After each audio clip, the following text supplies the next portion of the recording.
Tulad ngayon na nasa economic downturn uli tayo, maraming insurance agent, financial gurus, at kung sino-sino pa ang nag-encourage na maganda daw mag-invest sa stock market at sa mutual funds sa panahon ngayon. Kasi mababa pa daw ang presyo ng mga company shares.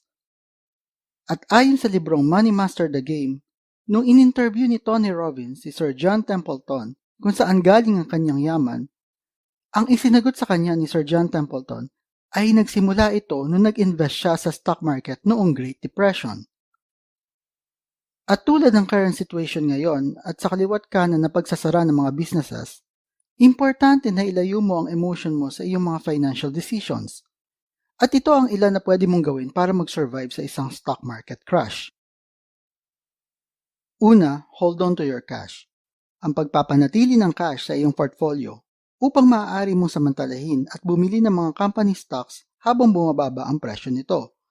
Ito ay isa sa mga pinakamagandang strategy.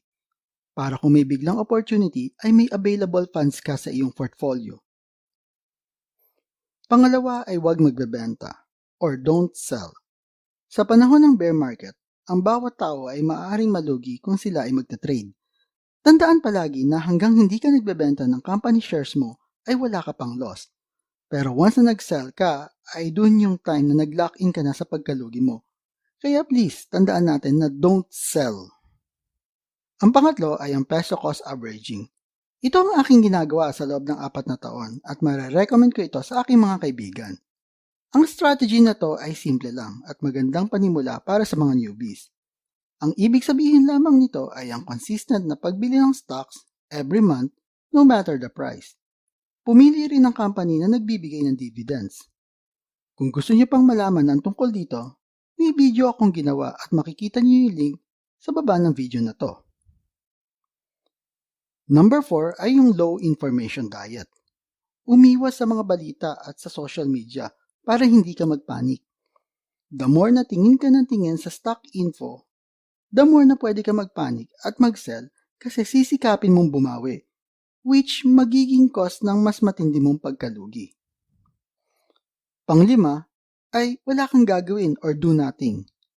Well, paano ka nga ba magsosurvive sa isang stock market crash? Well, wala kang gagawin kundi tuloy-tuloy mo lang yung peso cost averaging mo. Ayon kay Burton Malkiel, author ng Random Walk Down Wall Street, kusa naman na tumataas ang presyo niyan over time, so mabuting gawin ay be patient at maghintay na lang muna.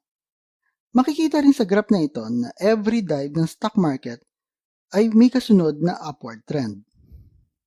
So, di pa sigurado kung pupunta pa tayo sa recession kasi wala pa naman makakapag-predict ng market. Pero may magandang reason para paghandaan din ito.